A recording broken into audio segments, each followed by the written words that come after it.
Vector atom model. இப்போ atom model பார்த்தீங்க அப்படின்னா நமக்கு வந்து நிறைய இந்த வெக்டர் ஆட்டம் மாடல் வருவதற்கு முன்னாடி நிறைய மாடல்ஸ் இருந்தது. அதில் வந்து நம்ம ஏற்கனவே நம்ம வந்து போரோட ஆட்டம் மாடல் பார்த்துருப்போம், அப்புறம் வந்து சோமர்ஃபெல்ட் ஆட்டம் மாடல் பார்த்துருப்போம். இப்போ அந்த ரெண்டு ஆட்டம் மாடல்லையும் இருந்த சில குறைபாடுகளை நீக்குவதற்காகவும் மற்றும் அந்த ரெண்டு ஆட்டம் மாடலால எதெல்லாம் எக்ஸ்பிளைன் பண்ண முடியலையோ அதெல்லாம் வந்து எக்ஸ்பிளைன் பண்றதுக்காகவும் உருவாக்கப்பட்ட ஒரு ஆட்டம் மாடல் தான் இந்த வெக்டர் ஆட்டம் மாடல் அப்படின்றது. இப்போ அந்த ரெண்டு தியரில் என்னென்ன குறைபாடுகள் இருந்தது, அதை எப்படி வந்து வெக்டர் ஆட்டம் மாடல் வந்து எப்படி வந்து அதை நிவர்த்தி பண்ணாங்க அப்படின்றத நம்ம பார்க்கலாம். இப்போ Bohr's theory was able to explain only the series spectra of simplest hydrogen atom. அதாவது ஹைட்ரஜன் ஆட்டத்தோட சீரீஸ் ஸ்பெக்ட்ராவை மட்டும்தான் அதனால என்ன பண்ண முடிஞ்சிச்சு அப்படின்னு பார்த்தீங்க அப்படின்னா எக்ஸ்பிளைன் பண்ண முடிந்தது. இதனால எதை எக்ஸ்பிளைன் பண்ண முடியல அப்படின்னு பார்த்தீங்க அப்படின்னா, இது could not explain the multiple structure of spectral lines. இந்த ஸ்பெக்ட்ரல் லைனுடைய மல்டிபிள் ஸ்ட்ரக்சர்ஸ். உதாரணமா வந்து ஃபைன் ஸ்ட்ரக்சர் இருக்கும், அந்த மாதிரி ஒரு லைன் 2-3 லைனா இருக்கும். அந்த மாதிரியான விஷயங்கள் எல்லாம் வந்து அந்த ஹைட்ரஜன் ஆட்டத்தினுடைய ஸ்பெக்ட்ரத்தையே மல்டிபிள் ஸ்ட்ரக்சரையே அதனால என்ன பண்ண முடியல அப்படின்னா எக்ஸ்பிளைன் பண்ண முடியல போர்ஸ் தியரியால.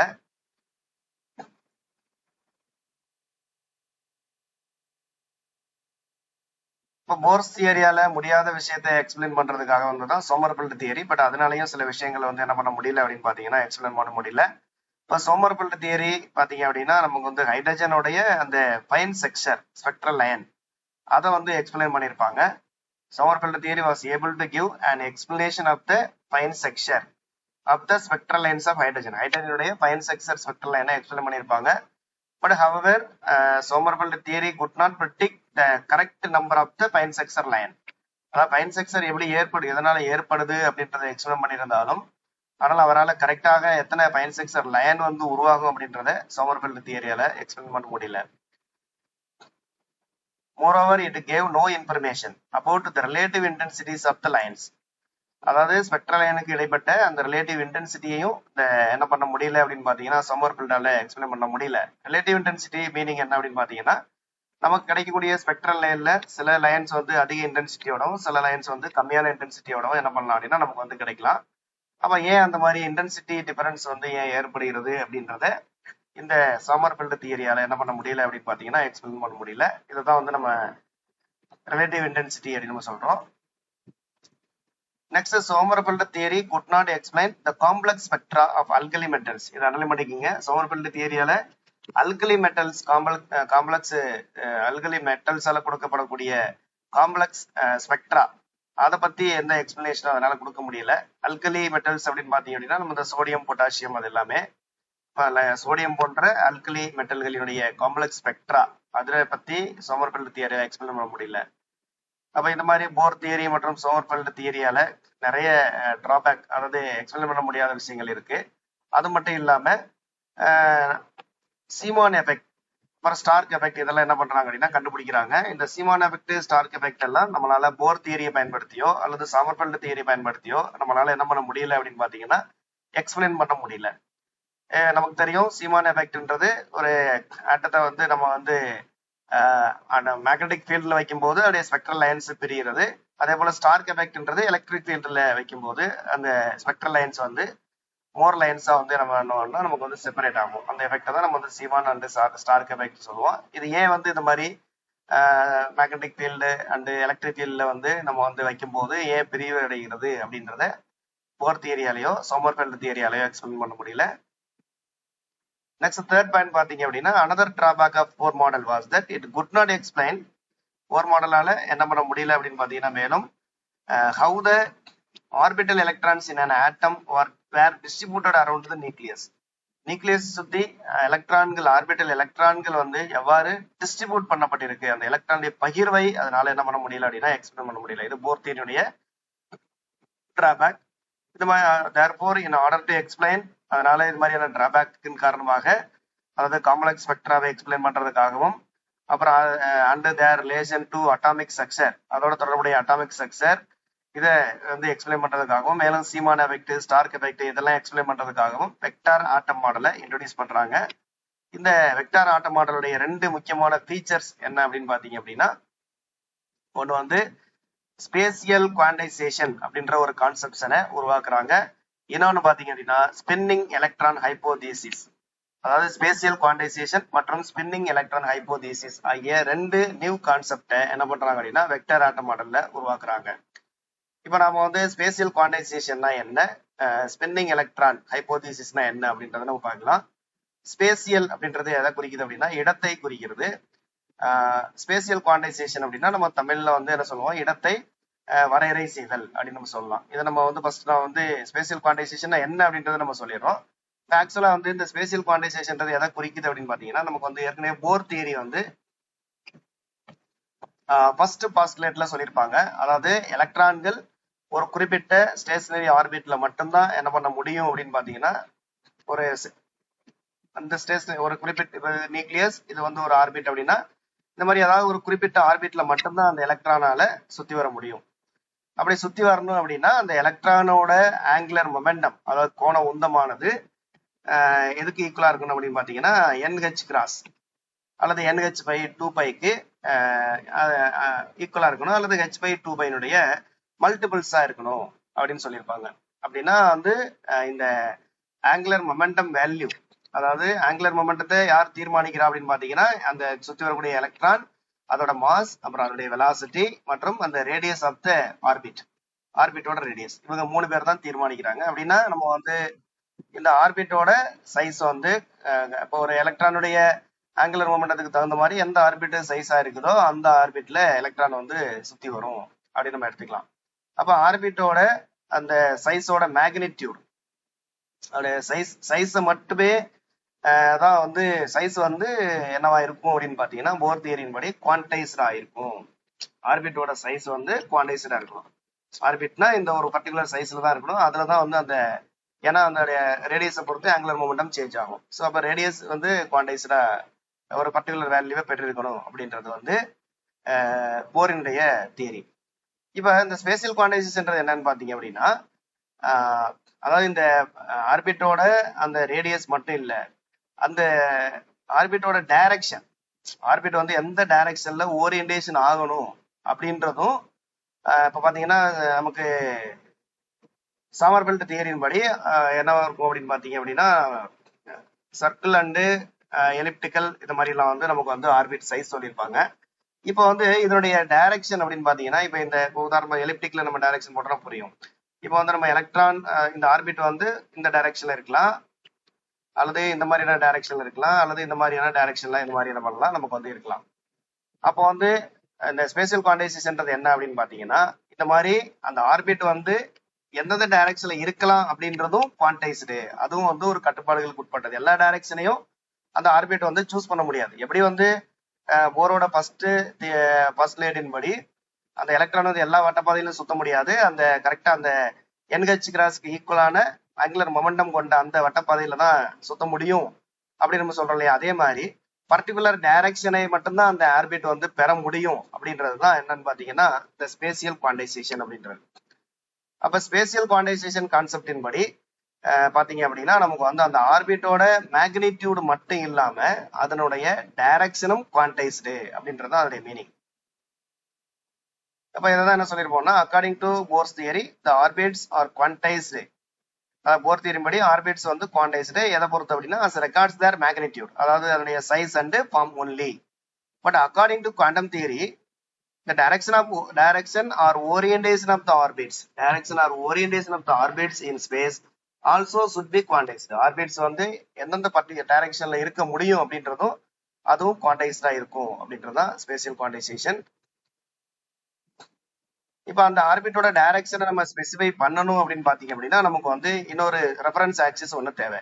ரெஃபரன்ஸ் ஆக்சிஸ்ன்றது எங்க இருக்கு அப்படின்னு பாத்தீங்க அப்படின்னா எதை வந்து ரெஃபரன்ஸ் ஆக்சிஸா எடுத்துக்கிறாங்க அப்படின்னு பாத்தீங்க அப்படின்னா மேக்னெட்டிக் ஃபீல்டு. இப்ப நம்ம வந்து ஒரு ஆட்டத்துக்கு மேக்னெட்டிக் ஃபீல்டு அப்ளை பண்றோம் அப்படின்னா மேக்னெட்டிக் ஃபீல்டு எந்த டைரக்ஷன்ல செயல்படுகிறதோ அதுதான் வந்து ரெஃபரன்ஸ் ஆக்சிஸ். இப்ப மேக்னெட்டிக் ஃபீல்டு எந்த டைரக்ஷன்ல செயல்படுது அப்படின்னா இதுதான் வந்து ரெஃபரன்ஸ் ஆக்சிஸ். இந்த ரெஃபரன்ஸ் ஆக்சிஸ் பொறுத்து நமக்கு வந்து அந்த ஆர்பிட் வந்து எப்படி இருக்கலாம்னா இது மாதிரி பலவேறு டைரக்ஷன்ல வந்து என்ன பண்ணலாம்னா குவான்டைஸ்ட் ஆயிருக்கலாம். எல்லா இஷ்டப்பட்ட டைரக்ஷன்ல எல்லாம் வந்து போக முடியாது, அதை நம்ம பின்னாடி பார்ப்போம்.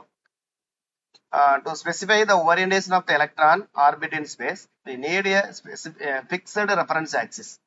This reference line is chosen as the direction of the external magnetic field that is applied to the atom. அது ஆட்டத்துக்கு நம்ம கொடுக்கக்கூடிய external magnetic field direction தான் நம்ம வந்து reference line நம்ம choose பண்ணிக்கிறோம்.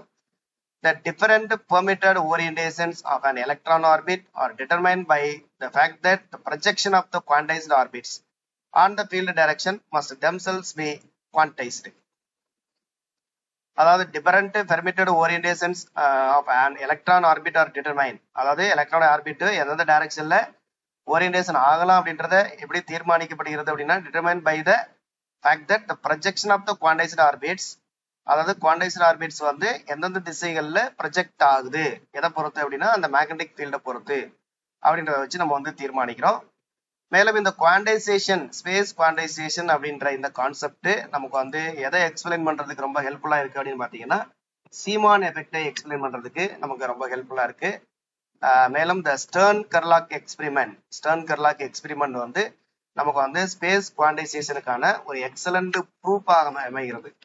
இந்த ஸ்டர்ன் கெர்லாக் எக்ஸ்பெரிமெண்ட் வந்து நமக்கு ஆக்சுவலா ஸ்பேஸ் குவான்டைசேஷனுக்கு மட்டும் இல்லாம ஸ்பின்னிங் ஆஃப் த எலக்ட்ரானுக்கும் ஒரு ப்ராக்டிகல் ப்ரூஃப் வந்து பாத்தீங்க அப்படின்னா நம்ம இந்த ஸ்டர்ன் கெர்லாக் எக்ஸ்பெரிமெண்ட் இதை வந்து நோட் பண்ணி வச்சுக்கோங்க. Next spinning of electron. Spinning electron concept நமக்கு நல்லாவே தெரிஞ்சிருக்கும். ஆக்சுவலா என்ன அப்படின்னு பாத்தீங்க அப்படின்னா அந்த ஸ்பின்னிங் எலக்ட்ரான் அப்படின்றது இந்த கான்செப்ட் வர்றதுக்கு முன்னாடி எலக்ட்ரான் வந்து நியூக்ளியஸை வந்து ஜஸ்ட் என்ன பண்ணுது அப்படின்னு பாத்தீங்கன்னா வட்டப்பாதையிலயோ அல்லது சாமர்ஃபெல்ட் தியரியின் படி வந்து அது வந்து எலிப்டிக்கல் ஆர்பிட்லயோ சுத்தி வருது அப்படின்னு எடுத்துட்டு இருந்தாங்க.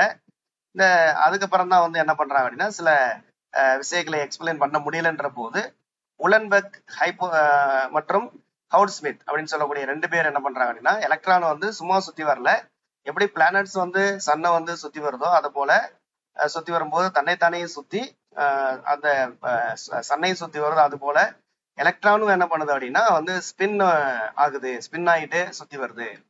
அப்படி ஸ்பின் ஆகும்போது அதுக்கு ஸ்பின் ஆங்குலர் மொமெண்டம் இருக்கு, மேலும் அதுக்கு ஒரு இன்ட்ரின்சிக் ஸ்பின் அப்படின்ற ஒரு வேல்யூ இருக்கு அப்படின்றத கொண்டு வர்றாங்க, அந்த இன்ட்ரடியூஸ் பண்றாங்க. அதை தான் நம்ம அந்த ஸ்பின்னிங் எலக்ட்ரான் அப்படின்ற டாபிக்ல நம்ம பார்க்க போறோம். இதுல என்ன சொல்லியிருக்காங்க அப்படின்னு பாத்தீங்கன்னா to account for the observed fine section of spectral line. ஏன் ஸ்பின்னிங் எலக்ட்ரான் கான்செப்ட் கொண்டு வராங்க அப்படின்னு பாத்தீங்கன்னா ஸ்பெக்ட்ரல் லைன்ல ஏற்படக்கூடிய ஃபைன் செக்ஷருக்கான ரீசனை கண்டுபிடிக்கிறதுக்காக, அதை எக்ஸ்பிளைன் பண்றதுக்காக, டு எக்ஸ்பிளைன் த அனமாலஸ், மேலும் அனமாலஸ் சீமான் எஃபெக்ட் எக்ஸ்பிளைன் பண்றதுக்கு. ஏன்னா அனமாலஸ் சீமான் எஃபெக்ட்ல தான் நமக்கு ஸ்பின் கான்செப்ட் இன்ட்ரோடியூஸ் ஆகும். நார்மல் சீமான் எஃபெக்ட்டுக்கு ஸ்பின் வந்து 0, அதனால வந்து அதுக்கு ஸ்பின் தேவைப்படாது. அனமாலஸ் சீமான் எஃபெக்ட் எக்ஸ்பிளைன் பண்றதுக்கும் ஸ்பெக்ட்ரலுடைய ஃபைன் செக்ஷரை எக்ஸ்பிளைன் பண்றதுக்கும் நமக்கு வந்து எது தேவைப்படுது அப்படின்னு பாத்தீங்கன்னா இந்த concept of the spinning electron அது வந்து தேவைப்படுகிறது. இதை யார் இன்ட்ரோடியூஸ் பண்றாங்க அப்படின்னு பாத்தீங்கன்னா 1926ல உலன்பெர்க் அண்ட் ஹவுட் ஸ்மித் அப்படின்றவங்க 2 பேர் இன்ட்ரோடியூஸ் பண்றாங்க. இவங்களோட ஹைப்போதீசிஸின் படி, அதாவது according to their hypothesis the electron என்ன பண்ணுதுன்னு பாத்தீங்கன்னா spins about an axis of its own, அதாவது அதனுடைய அச்சை பொறுத்து, while it also moves around the nucleus of the atom in its orbit. அதாவது எலக்ட்ரான் வந்து அதனுடைய அச்சை பொறுத்து சுழல்கிறது, மேலும் நியூக்ளியஸையும் சுற்றி வருகிறது அப்படின்னு சொல்றாங்க. மேலும் இந்த ஸ்பின் ஆஃப் த எலக்ட்ரான், எலக்ட்ரானுடைய ஸ்பின் வந்து யார் இஸ் அனலாகஸ் டு த, யார் மாதிரி இருக்கு அப்படின்னு பாத்தீங்கன்னா spinning of a planet about its own axis as it moves in an elliptical orbit around the sun. சன்னை வந்து பிளானட் சுத்தி வர்ற மாதிரி, தன்னைத்தானையே சுற்றி கொண்டு பிளானட்டை சன்னையே சுத்தி வர்ற மாதிரியான ஒரு நிகழ்வு அங்கேயும் நடக்குது அப்படின்னு சொல்றாங்க. அதன் பிறகு குவாண்டம் தியரியின் படி இந்த ஸ்பின் ஆஃப் த எலக்ட்ரானும், ஸ்பின்னும் வந்து எல்லா விஷயத்திலும் எல்லாமே அதாவது இஷ்டத்துக்கு ஸ்பின் ஆக முடியாது, அதுவும் ஒரு பர்டிகுலர் வேல்யூட குவான்டைஸ்டு வேல்யூல மட்டும்தான் ஸ்பின் ஆக முடியும் அப்படின்றது. அப்ப ஸ்பின் ஆங்குலர் மொமெண்டம் அல்லது ஸ்பின் ஆஃப் த எலக்ட்ரானும் நமக்கு வந்து குவான்டைஸ்டா இருக்கணும். அப்ப அதனால புதுசா ஒரு நியூ குவாண்டம் நம்பர் உருவாகுது. என்ன அப்படின்னு பாத்தீங்கன்னா ஸ்பின் குவாண்டம் நம்பர், அதை இன்ட்ரோடியூஸ் பண்றாங்க. Since the orbital and spin motions are both quantized, ஏற்கனவே நம்ம வந்து ஆர்பிட்டல் மோஷன் வந்து குவான்டைஸ்டுன்றத நம்ம ஆல்ரெடி போர் தியரியில நம்ம பார்த்திருப்போம். L = NH cross by 2π அந்த இது orbital angular momentum is always also quantized. இப்போ ஸ்பின் மொமெண்ட்டும் நமக்கு வந்து குவான்டைஸ்டு. மேலும் நமக்கு வந்து ஸ்பேசியல் குவான்டைசேஷன் வேற சொல்லியிருக்கிறதுனால, since the orbital and spin motions are both quantized in magnitude and direction according to the idea of spatial quantization. அப்ப they are considered. அப்ப வந்து இங்க வந்து பாத்தீங்க அப்படின்னா நமக்கு வந்து இதை ஏன் வெக்டர் ஆட்டம் மாடல் அப்படின்னு சொல்றோம் அப்படின்னு பாத்தீங்க அப்படின்னா அந்த ஸ்பேசியல் குவான்டைசேஷன்ற கான்செப்ட் இதெல்லாம் வந்து இன்ட்ரோடியூஸ் ஆகுறதுனால ஏற்கனவே போர் தியரின் படி ஒன்லி மேக்னிடியூட் ஆர் குவான்டிஸ், அதாவது ஆர்பிட்டோட மேக்னிடியூட் மட்டும்தான் நமக்கு வந்து குவான்டைஸ்டுன்னு சொல்லியிருப்பாங்க. பட் இந்த ஸ்பேசியல் குவான்டைசேஷன் படி அவருடைய டைரக்ஷன் இஸ் ஆல்சோ குவான்டைஸ்டு. அப்போ மேக்னிடியூட் அண்ட் டைரக்ஷன் ரெண்டுமே குவான்டைஸ்டா இருக்கிறதுனாலதான், மேக்னிடியூட் மற்றும் டைரக்ஷன் ரெண்டுமே பத்தி பேசுறதுனாலதான் இந்த மாடல்ல நம்ம வந்து என்ன சொல்றோம் அப்படின்னு பாத்தீங்கன்னா வெக்டர் ஆட்டம் மாடல் அப்படின்னு நம்ம சொல்றோம். Since the orbital and spin motions are both quantized in magnitude and direction, magnitude quantized இருக்கணும், direction quantized. According to the idea of spatial quantization, they are considered as quantized vectors. Hence, the atom model based on these quantized vectors is called the vector atom model, to which vector laws apply. அடுத்த ஸ்பின்னை பத்தி நமக்கு தெரிஞ்ச விஷயம் தான். the spin endows the electron with a spin angular momentum, அது வந்து நம்ம SH cross அப்படின்னு நம்ம சிம்பிளா சொல்லலாம், and a spin magnetic moment. Hence the total angular momentum. அப்ப therefore total angular momentum அப்படின்றது பாத்தீங்க அப்படின்னா அதுக்கு முன்னாடி வரைக்கும் ஸ்பின் கண்டுபிடிக்கிறதுக்கு முன்னாடி வரைக்கும் ஆர்பிட்டல் ஆங்குலர் மொமெண்டத்தை தான் நம்ம டோட்டல் ஆங்குலர் மொமெண்டத்துக்கு ஈக்குவலா எடுத்திருந்தோம். பட் இப்ப ஸ்பின் கண்டுபிடிச்சதுனால டோட்டல் ஆங்குலர் மொமெண்டம்ன்ற ஒரு கான்செப்ட் இன்ட்ரோடியூஸ் ஆகுறது. டோட்டல் ஆங்குலர் மொமெண்டம்ன்றது நமக்கு orbital angular momentum and spin angular momentum இரண்டினுடைய வெக்டர் சம், இரண்டுடைய வெக்டர் சம் தான் நம்ம வந்து டோட்டல் ஆங்குலர் மொமெண்டம் அப்படின்றது ஒன்று கொண்டு வரோம். அப்போ புதுசா இன்னொரு டோட்டல் ஆங்குலர் மொமெண்டம் அப்படின்ற ஒரு இன்னொரு குவாண்டம் நம்பரும் இன்ட்ரோடியூஸ் பண்றாங்க. இப்போ சிமிலர்லி இப்ப வந்து ஒரு ஆட்டத்தை கொண்டு போய் நீங்க ஒரு மேக்னெட்டிக் ஃபீல்ட வைக்கிறீங்க அப்படின்னா அந்த மேக்னெட்டிக் ஃபீல்ட்ல பாத்தீங்க அப்படின்னா ஆர்பிட்டல் ஆங்குலர் மொமெண்டமும் மேக்னெட்டிக் எஃபெக்டை உற்படுத்தும். அதே மாதிரி ஸ்பின் மேக்னெட்டிக் மொமெண்ட் அதுவும் என்ன ஆகும் அப்படின்னா நமக்கு வந்து உருவாகும். அப்போ வந்து orbital magnetic moment and spin magnetic moment அது ரெண்டும் சேர்ந்து நமக்கு டோட்டல் மேக்னெட்டிக் மொமெண்ட்டை உருவாக்குகிறது. இப்போ நம்ம வந்து குவாண்டம் நம்பர்ஸ் என்னென்ன ஒவ்வொன்றையும் பத்தி நம்ம பிரீஃபா பார்க்கலாம். ஃபர்ஸ்ட் வந்து குவாண்டம் நம்பர் வந்து த பிரின்சிபல் குவாண்டம் நம்பர். இதுல பிரின்சிபல் குவாண்டம் நம்பர் வந்து n. It can take only integral values excluding 0.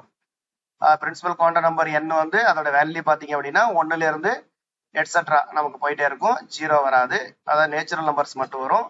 மேலும் இந்த பிரின்சிபல் குவாண்டம் நம்பர் அப்படின்றது பாத்தீங்க அப்படின்னா நமக்கு எதை கொடுக்கிறது அப்படின்னு பாத்தீங்கன்னா நமக்கு வந்து இது வந்து en ப்ரொபோஷனல் 1/n² அப்படின்ற ஃபார்முலா படி நம்ம பார்த்தோம் அப்படின்னா n வந்து நமக்கு வந்து அந்த ஆர்பிட்டினுடைய எனர்ஜி வேல்யூ அதை தரக்கூடிய ஒரு குவாண்டம் நம்பரா இருக்கும். நெக்ஸ்ட் வந்து இந்த orbital quantum number L. Orbital quantum number L அப்படின்றது பாத்தீங்க அப்படின்னா திஸ் மே டேக், அதாவது ஆர்பிட்டல் Lோட வேல்யூ பாத்தீங்கன்னா 0ல இருந்து n-1 வரைக்கும், 0ல இருந்து n-1 வரைக்கும். இப்போ உதாரணமா வந்து இப்ப பிரின்சிபல் குவாண்டம் நம்பர் வேல்யூ வந்து n = 1 அப்படின்னா அப்ப வந்து எல்லுக்கு எத்தனை வேல்யூ இருக்கும்னா ஒரு வேல்யூ இருக்கும். என்னுக்கு என்னோட நம்பர் என்னவோ அத்தனை எல் வேல்யூ இருக்கும். அப்ப L = 0 ஒன்லி. அதுவே n = 2 அப்படின்னா L = எல்லுக்கு 2 வேல்யூ, அதாவது n-1 வரைக்கும். n-1ன்றது 2ல 1 போச்சுன்னா 1 வரைக்கும் அதோட வேல்யூ இருக்கும். இப்போ 0ல ஆரம்பிக்கும், n-ல இருந்து n-1 வரைக்கும் அதோட நம்பர் நீங்க போட்டுக்க வேண்டியதான். அதுவே n = 5 அப்படின்னா எல்லோட வேல்யூ வந்து 0ல ஆரம்பிச்சு n-1 வரைக்கும், 0 1 2 3 4 இது வரைக்கும். ஆக்சுவலா எல்லுக்கு எத்தனை வேல்யூ இருக்கும், எத்தனை வேல்யூ நம்பர் ஆஃப் வேல்யூஸும் இந்த நம்பரும் ஈக்குவலா இருக்கும். இப்போ நம்பர் ஆஃப் வேல்யூஸ் பாத்தீங்கன்னா n = 5னா எல்லுக்கு 5 வேல்யூ இருக்கு, அப்ப 5 ஆர்பிட்டல்ஸ் இருக்கும். இதுல வந்து L = 0ன்றது பாத்தீங்கன்னா s ஆர்பிட்டல், L = 1ன்றது p ஆர்பிட்டலுக்கான எலக்ட்ரான், L = 2 அப்படின்றது d எலக்ட்ரான், L = 3ன்றது f எலக்ட்ரான். இதே மாதிரி நமக்கு போயிட்டே இருக்கும்.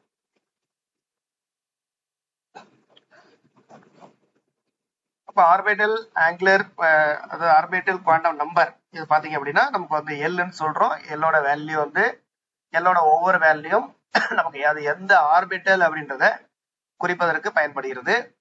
இந்த ஆர்பிட்டல் ஆங்குலர் மொமெண்டம் அதுக்கான ஃபார்முலா பாத்தீங்க அப்படின்னா சிம்பிளா வந்து நம்ம வந்து Pன்றது இங்க மொமெண்டம்காக நம்ம யூஸ் பண்ணிருக்கோம். PL அப்படின்னா ஆங்குலர் ஆர்பிட்டல் மொமெண்டத்துக்காக, இப்போ PL equal to LH cross அப்படின்னு சொல்லலாம். பட் வேவ் மெக்கானிக்ஸ் படி கரெக்டான ஃபார்முலா அப்படின்னு பார்த்தீங்கன்னா PL equal to root of, இதை வந்து நீங்க ரூட் ஆஃப் கூட போட்டு எழுதிக்கலாம். Root of L into L plus 1, H cross வெளியில போட்டுருந்தோம்.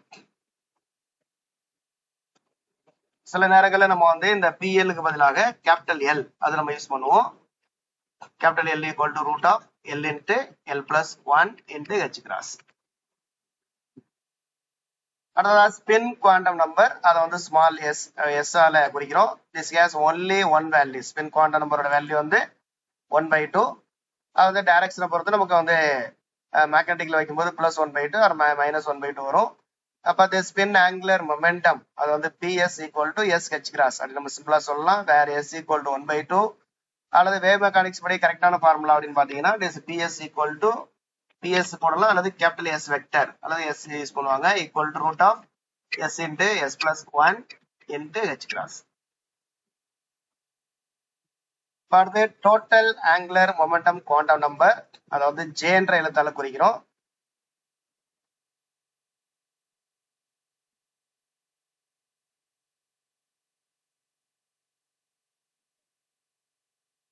இப்போ total angular quantum number, angular momentum quantum நம்பர்ன்றது என்ன பார்த்தீங்க அப்படின்னா நம்ம வந்து ஆர்பிட்டல், அதாவது it represents the total angular momentum of the electron which is the sum of the orbital angular momentum and the spin angular momentum. எல்லையும் எஸ்ஸையும் add பண்ணி வெக்டார் சம் பண்ணும்போது கிடைக்கக்கூடியது total angular momentum quantum number. The vector J vector is defined by the equation J vector equal to L vector plus S vector with the restriction that J is positive. J வந்து நமக்கு பாசிட்டிவா வச்சிருக்கோம். The spin angular momentum is S equal to பார்த்தீங்க அப்படின்னா plus or minus 1/2. அப்போ therefore J equal to L plus or minus S. அப்போ L plus 1/2 அல்லது L minus 1/2 அந்த மாதிரி வரும். Plus sign when S is parallel to L and minus sign when S is anti-parallel.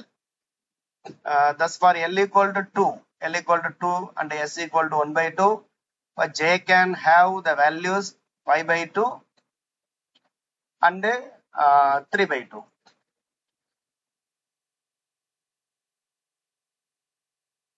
When L equal to 2, S equal to 1/2, அப்போ therefore J ஓட value பார்த்தீங்கன்னா L plus S இருக்கலாம் அல்லது J ஓட value வந்து L minus S இருக்கலாம். L plus S அப்படின்னா 2 plus 1/2.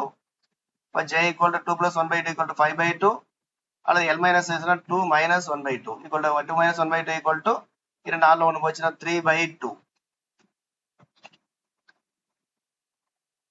Then spin angular momentum, இது ஆக்சுவலி ஸ்பின் ஆங்குலர் மொமெண்டம் இருக்கும். இதை அடிச்சுட்டு டோட்டல் ஆங்குலர் மொமெண்டம் அப்படின்னு போட்டுக்குங்க. டோட்டல் ஆங்குலர் மொமெண்டத்தை சிம்பிளா நம்ம PJ ஈக்குவல் டு JH கிராஸ்ன்னு சொல்லலாம். ஏற்கனவே சொன்ன மாதிரி குவாண்டம் மெக்கானிக்ஸ் படி, இது வேவ் மெக்கானிக்ஸ் படி PJ அல்லது கேபிட்டல் J வெக்டர் அல்லது J equal to small J into J plus 1 H cross இப்படி நம்ம எழுதிக்கலாம்.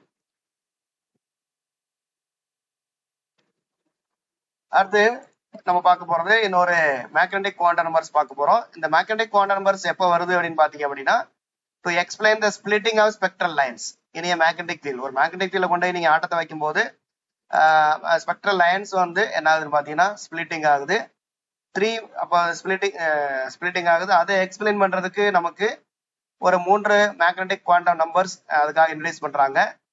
அது என்னென்ன அப்படின்னு பாத்தீங்கன்னா மேக்னெட்டிக் ஆர்பிட்டல்ல ஒரு மேக்னெட்டிக், அப்புறம் ஸ்பின் மேக்னெட்டிக், அப்புறம் ரெண்டையும் சேர்த்து வரக்கூடிய டோட்டல் மேக்னெட்டிக், அதாவது LSJ அதனுடைய அப்படியே மேக்னெட்டிக் ஃபார்ம்ல நம்ம சொல்ல போறோம். இப்ப இதுல பாத்தீங்கன்னா இந்த மேக்னெட்டிக் ஆர்பிட்டல் குவாண்டம் நம்பர், இதுலதான் நம்ம வந்து ஸ்பேசியல் குவான்டைசேஷன் அந்த கான்செப்ட் நம்ம இன்ட்ரடியூஸ் பண்ண போறோம். இப்ப மேக்னெட்டிக் ஆர்பிட்டல் குவாண்டம் நம்பர் அப்படின்றது என்னன்னு பாத்தீங்கன்னா the projection of the orbital quantum number L on the magnetic field direction is called the magnetic orbital quantum number ML. அதாவது நீங்க வந்து ஒரு ஆட்டத்தை கொண்டு போய் நீங்க வந்து மேக்னெட்டிக் ஃபீல்ட்ல வைக்கும்போது அந்த ஆர்பிட்டல் குவாண்டம் நம்பர் என்ன ஆகுது அப்படின்னு பாத்தீங்க அப்படின்னா மேக்னெட்டிக் ஃபீல்டை பொறுத்து எந்தெந்த டைரக்ஷன்ல ப்ரொஜெக்ட் ஆகலாம், எந்தெந்த டைரக்ஷன்ல அதை ப்ரொஜெக்ட் ஆக முடியும் அப்படின்றத சொல்லக்கூடிய ஒரு நம்பர் தான் இந்த ml அப்படின்றது. அப்ப எல்லோட வேல்யூவை பொறுத்து அது எந்தெந்த டைரக்ஷன்ல ப்ரொஜெக்ட் ஆகலாம். அப்ப பாத்தீங்கன்னா இப்ப உதாரணமா இப்ப L = 3 அப்படின்னா அப்ப வந்து ml வந்து ml ஓட வேல்யூ வந்து L ஓட பிளஸ் L இருந்து -L வரைக்கும் இன்க்ளூடிங் 0 குறைஞ்சிக்கிட்டே போகும் -L வரைக்கும். அப்ப வந்து L = 3 அப்படின்னா ml ஓட வேல்யூ வந்து +3, அடுத்து +2, +1, 0, -1, -2, -3.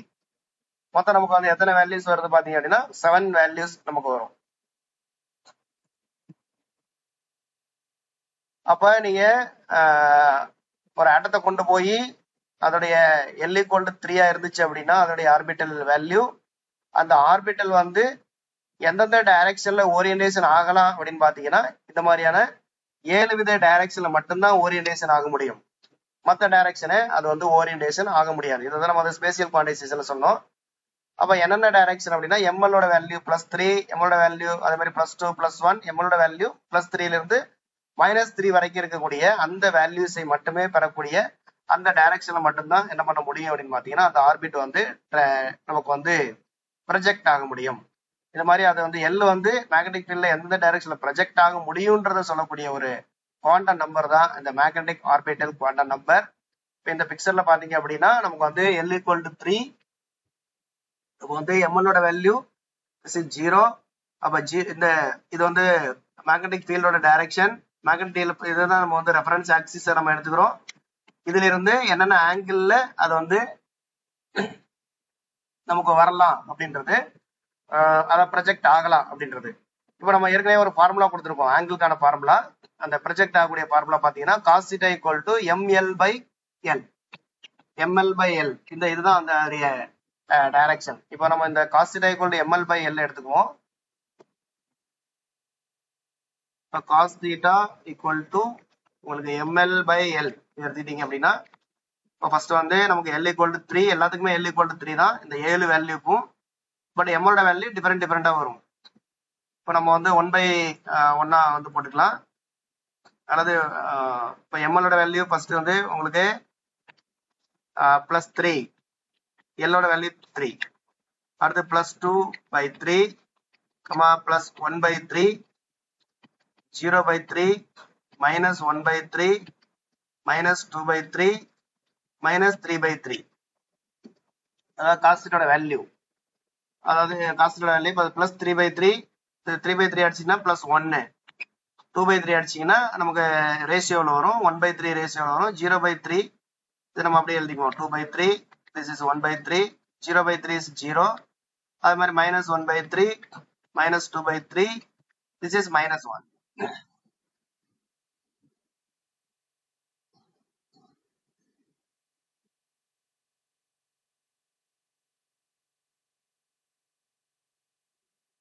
அப்ப cos θ வேல்யூ இப்போ வந்து உங்களுக்கு +1 அப்படின்னா θ வேல்யூ நமக்கு தெரியும் this is 0 டிகிரி.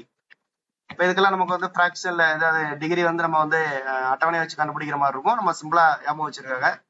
0 அப்படின்னா உங்களுக்கு this is 90 டிகிரி. அது மாதிரி -1ன்றது பாத்தீங்கன்னா -180 டிகிரி. அப்ப உங்களுக்கு இந்த 7 ப்ரொஜெக்ஷன் இந்த டிகிரின்றது யாரை பொறுத்து அப்படின்னா B பொறுத்து. this is magnetic field. Magnetic field வந்து எவ்வளவு ஆங்கிள் ப்ரொஜெக்ட் ஆகும் அப்படின்றது. this is ஃபர்ஸ்ட் வேல்யூ பாத்தீங்கன்னா ml ஓட வேல்யூ +3.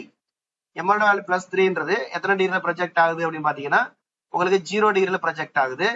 அப்ப வந்து B யோட டைரக்ஷன்லயே ப்ரொஜெக்ட் ஆயிருக்கு. பாத்தீங்கன்னா உங்களுக்கு தெரியும் இது வந்து 0 டைரக்ஷன், அதாவது B யோட டைரக்ஷன். அப்ப உங்களுக்கு θ இது வந்து 3க்கான θ பாத்தீங்கன்னா 0 டிகிரி. அடுத்தது இங்க பாத்தீங்கன்னா 90 டிகிரி. ml ஓட வேல்யூ 0க்கு அது ஏற்படுத்தக்கூடிய ஆங்கிள் பாத்தீங்கன்னா 90 டிகிரி. அப்ப ml பாத்தீங்கன்னா உங்களுக்கு B யோட டைரக்ஷன் இது, ml 0க்கான டைரக்ஷன் வந்து இது. அப்ப பாத்தீங்கன்னா 90 டிகிரி. சிமிலர்லி அதே மாதிரி -3, இந்த -3 வேல்யூக்கு பாத்தீங்கன்னா நமக்கு வந்து 180 டிகிரி. -3ன்றது இதுக்கு ஆப்போசிட், பிக்கு ஆப்போசிட் டைரக்ஷன். ஏன்னா B வந்து நமக்கு மேல் நோக்கி அம்புக்குறி போட்டிருப்பாங்க. அப்ப பிக்கு ஆப்போசிட் டைரக்ஷன்ல இருக்கும். ஸோ அதனால நம்ம அதை என்ன சொல்றோம் அப்படின்னா பாத்தீங்கன்னா தெரியும், பி வந்து மேல் நோக்கி இருக்குது. அப்ப பிக்கு ஆப்போசிட் டைரக்ஷன், பிக்கு opposite direction is minus, sorry 180 degree. This is 180 degree. -3 is 180 degree. இப்ப இந்த மாதிரி இந்த ஒரு 7 விதமான ஆங்கிள் மட்டும்தான் அதனால என்ன பண்ண முடியும்னு பாத்தீங்கன்னா ப்ரொஜெக்ட் ஆக முடியும். இதுதான் வந்து நம்ம அந்த மேக்னெட்டிக்ல வைக்கும்போது நடக்கக்கூடிய ஒரு விஷயம். ஆக்சுவலா மேக்னெட்டிக் வைக்கும்போது அதோடைய டைரக்ஷன் இஸ் குவான்டைஸ்ட் ஆகுது. எந்தெந்த டைரக்ஷன்ல ஓரியன்டேஷன் ஆகலாம் அப்படின்றத ரெஸ்ட்ரிக்ட் பண்ணக்கூடிய அந்த குவாண்டம் நம்பர், அதை குறிக்கக்கூடிய குவாண்டம் நம்பர் தான் எம்எல். இப்ப இதே போலதான் நம்ம வந்து அடுத்த பார்க்க போறது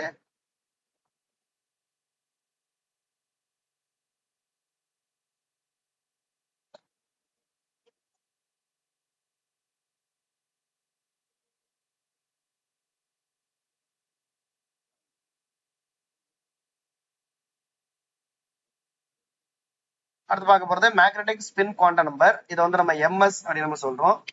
இந்த எம்எஸ் அப்படின்றதும் அதே மாதிரி நீங்க ஒரு ஆட்டத்தை கொண்டு போய் நீங்க மேக்னெட்டிக் ஃபீல்ட வைக்கிறீங்க அப்படின்னா அதோடைய ஸ்பின் காம்பனன்ட் வந்து ஸ்பின் வெக்டர் வந்து எந்த டைரக்ஷன்ல ஓரியன்டேஷன் ஆகும் அப்படின்றது. ஸ்பின்னை பொறுத்த வரைக்கும் நமக்கு வந்து ரெண்டு டைரக்ஷன் தான், ஒன்னு +1/2, இன்னொன்னு பாத்தீங்கன்னா -1/2. அப்ப this is the projection of the spin vector S along the direction of the magnetic field. அதாவது டைரக்ஷன், அதாவது மேக்னெட்டிக் ஃபீல்டை பொறுத்து என்னென்ன டைரக்ஷன்ல ஓரியன்டேஷன் ஆகும் அப்படின்றது. அப்ப the spin angular momentum can assume only 2 possible positions with respect to the magnetic field. அப்ப மேக்னெட்டிக் ஃபீல்டுக்கு இது வந்து மேக்னெட்டிக் ஃபீல்டு அப்படின்னா இந்த மேக்னெட்டிக் ஃபீல்டுக்கு பேரலா இருக்கலாம், இல்லைன்னா இன்னொன்னு ஆன்டி பேரலா இருக்கலாம். ரெண்டே டைரக்ஷன் தான். பேரலா இருந்துச்சு அதை நம்ம +1/2 எடுத்துக்கிறோம். அதுவே ஆன்டி பேரலா ஓரியன்டேஷன் ஆச்சு அப்படின்னா நம்ம -1/2 அப்படின்னு எடுத்துக்கிறோம். இதே போல total angular momentum quantum number, அதை வந்து நம்ம ஜேன்ற காம்பனன்ட் இருக்கு இல்லையா, அப்ப அந்த total angular momentum vector J வந்து இப்ப அதே போல மேக்னெட்டிக் ஃபீல்ட்ல வைக்கும் போது அதுவும் என்ன செய்யுது அப்படின்னு பாத்தீங்கன்னா நமக்கு வந்து ப்ரொஜெக்ட் ஆகுது. இப்ப இந்த ப்ரொஜெக்ஷனை பாத்தீங்க அப்படின்னா நமக்கு வந்து ஏற்கனவே நம்ம எம்எல்லுக்கு பார்த்த அதே மாதிரி தான். பட் இங்க எம்ஜேயோட வேல்யூ பாத்தீங்க அப்படின்னா +Jல இருந்து -J வரைக்கும் இருக்கும். பட் வந்து 0 வந்து எக்ஸ்க்ளூடட், 0 வராது, 0 வேல்யூ எடுத்துக்காது. ஏன் 0 வேல்யூ எடுத்துக்காதுன்னா நமக்கு J அப்படின்னு எடுத்துக்கும் போது J = L+Sல வந்துருது. எஸ் இப்ப L 0 இருந்தாலும் S வேல்யூ 1/2 வந்துடும். அதனால வந்து நமக்கு இந்த 0 வேல்யூன்றது இங்க வந்து நமக்கு வராது. ஸோ அதனால வந்து நமக்கு 0 வேல்யூ எக்ஸ்க்ளூடட் ஆயிருது அப்படின்னு நம்ம எடுத்துக்கலாம். அப்ப இதே நம்ம ஏற்கனவே நம்ம எல் பார்த்த மாதிரியே எம்ஜேயும் வந்து பாத்தீங்க அப்படின்னா நமக்கு ப்ரொஜெக்ட் ஆகும். இப்போ உதாரணமாக நமக்கு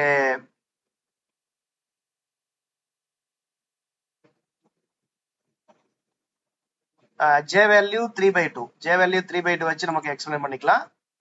இப்ப J வேல்யூ வந்து 3/2 இருந்துச்சு அப்படின்னா அப்ப எம்ஜேயோட வேல்யூ என்னென்ன இருக்கலாம் அப்படின்னு பாத்தீங்கன்னா எம்ஜியோட வேல்யூ +Jல இருந்து -J வரைக்கும் இருக்கும். அப்ப +Jன்றது +3/2, -Jன்றது -3/2. அப்படியே ஒவ்வொன்றா குறைச்சிட்டு வந்தீங்கன்னா 3/2ல 1 போச்சு அப்படின்னா நமக்கு வந்து என்ன வரும் 1/2. 1/2ல இருந்து இன்னும் 1 கழிச்சிங்க அப்படின்னா நமக்கு வந்து -1/2. நீங்க அப்போ ஒவ்வொன்றா கழிக்கும் போதே நமக்கு ஆட்டோமேட்டிக்கா 0 வேல்யூ வராது.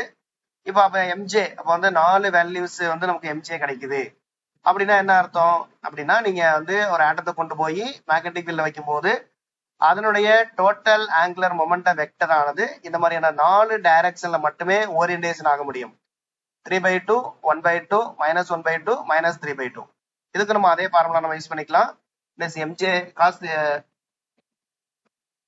θ = mj/j யூஸ் பண்ணீங்கன்னா உங்களுக்கு நமக்கு இது mj is 3/2, j is also 3/2, 1/2/3/2, -1/2/3/2, -3/2/3/2. இல்ல அந்த ரெண்டு வேல்யூ மட்டும் பாத்துக்கலாம். 3/2, 3/2 is 1, cos θ = 1. இங்க cos θ = -1. cos θ = 1 means 0 degree, cos θ is -1 is 180 degree. இப்ப பாத்தீங்கன்னா தெரியும் +3/2க்கும் -3/2 பாத்தீங்கன்னா +3/2ன்றது B யோட டைரக்ஷன்ல இருக்கும், -3/2 பாத்தீங்க அப்படின்னா B க்கு ஆப்போசிட் டைரக்ஷன்ல இருக்கு. This is 180 degree. இப்ப இந்த மாதிரி நமக்கு வந்து மேக்னெட்டிக் ஃபீல்ட வைக்கிறதுனால நமக்கு ஒரு 3 மோர் குவாண்டம் நம்பர்ஸ் இன்ட்ரோடியூஸ் பண்றோம்.